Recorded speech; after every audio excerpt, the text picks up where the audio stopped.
4 labour codes రద్దు చేయాలని demand చేస్తూ దేశవ్యాప్త పిలుపులో భాగంగా Andhra Pradesh medical and sales representative union CITU ఆధ్వర్యంలో కాకినాడ కలెక్టరేట్ వద్ద ధర్నా నిర్వహించి లేబర్ కోడ్స్ జీవో కాపీలను దగ్ధం చేశారు.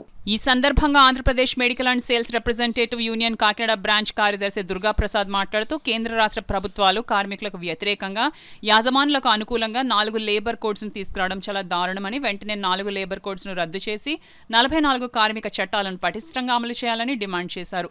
సిఐటియు నగర కన్వీనర్ మల్కా వెంకటరమణ మాట్లాడుతూ ఆంధ్ర రాష్ట్ర ప్రభుత్వం లేబర్ కోడ్స్ అమల్లో భాగంగా 8 గంటల పనిదినాన్ని రద్దు చేసి 12-13 గంటలు పని చేయించుకోవచ్చునని కేబినెట్ తీర్మానం చేయడం చాలా దుర్మార్గమని చర్యని అన్నారు. ఈ కార్యక్రమంలో Andhra Pradesh medical and sales representative union రాష్ట్ర ప్రధాన కార్యదర్శి సిహెచ్ వెంకట్రావు, రాష్ట్ర కోశాధికారి దుంపల ప్రసాద్, రామకృష్ణ, సన్షుద్దీన్, అప్పారావు, శ్రీనివాస్, సిఐటియు నగర co convener Palivela Veerababu, co convener Medisetti Venkataramana, Sriram, Francis, ఓ వెంకట్రావు, వెంకటేష్, రాజేష్ తదితరులు పాల్గొన్నారు.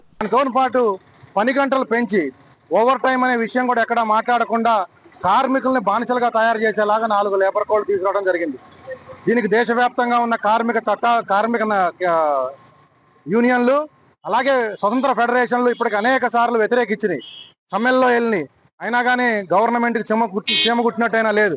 అలాగే మన రాష్ట్రంలో ఉన్న ప్రభుత్వాలు ఇంకా 10 గంటలు కాదు 12 గంటల వరకు పని చేయించుకోవచ్చు అని చెప్పేసి జీవో తీసుకొచ్చేసినాయి. మహిళలను కూడా రాత్రిపూట పని చేయించుకోవచ్చు అని చెప్పి జీవో తీసుకొచ్చేసినాయి. ఇలాంటి వాటన్నిటిని వ్యతిరేకిస్తూ కేంద్ర రాష్ట్ర ప్రభుత్వాలను వ్యతిరేకిస్తూ కార్మిక సంఘాలు అనేక పోరాటాలు చేస్తున్నాయి. దాంట్లో భాగంగానే ఆంధ్రప్రదేశ్ మెడికల్ అండ్ సేల్స్ రిప్రజెంటేటివ్కి సంబంధించిన ఒకే ఒక చట్టం సేల్స్ ప్రమోషన్ ఎంప్లాయీస్ యాక్ట్ 1976, దాన్ని కూడా తీసేయడం జరిగింది. దీంట్లో ఆ చట్టం ఉన్నప్పుడే ఫార్మా కంపెనీల యజమాన్యాలు మాపై దాడి చేయడం జరుగుతూ ఉండేది. ఇప్పుడు ఆ చట్టం లేకపోయేసరికి అనేక రకాలుగా ఇబ్బందులు పెడుతున్నాయి. ఫిక్స్డ్ టర్మ్ ఎంప్లాయ్మెంట్ అనేది తీసుకొచ్చారు. ఉద్యోగ భద్రత అనేది లేకుండా పోయింది. కనీస వేతనం అనేది లేకుండా పోతుంది.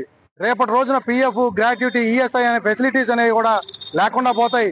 వీటన్నిటిని అపోజ్ చేస్తూ ఈరోజు దేశవ్యాప్తంగా మా ఆర్గనైజేషన్ పిలుపు మేరకు ఆ నోటిఫికేషన్ ప్రతులను తగలబెట్టడం జరిగింది. ఈ కార్యక్రమంలో పాల్గొన్నందుకు అందరికీ ధన్యవాదాలు. అత్యంత దుర్మార్గంగా కార్మిక వర్గాన్ని అణిచి ఉంచి జీతాలు లేకుండా చేసి, కార్మిక హక్కులు లేకుండా చేసి కార్పొరేట్ల సేవల్లో ధరిస్తున్నారు కేంద్ర రాష్ట్ర ప్రభుత్వాలు.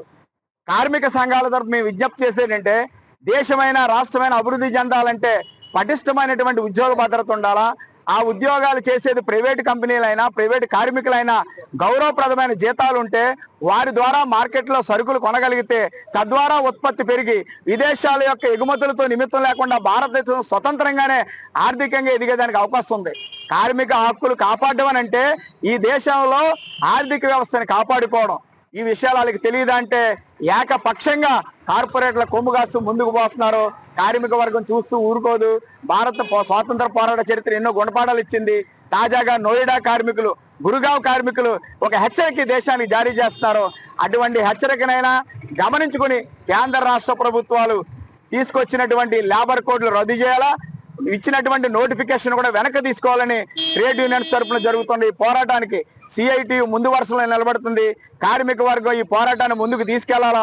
కేంద్ర రాష్ట్ర ప్రభుత్వాలు వారి విధానాలు మార్చుకునే వరకు ఈ పోరాటాలు కొనసాగుతూనే ఉంటాయని, ప్రజానీకం కూడా కార్మిక వర్గానికి అండగా నిలబడాలని విజ్ఞప్తి చేస్తున్నారు.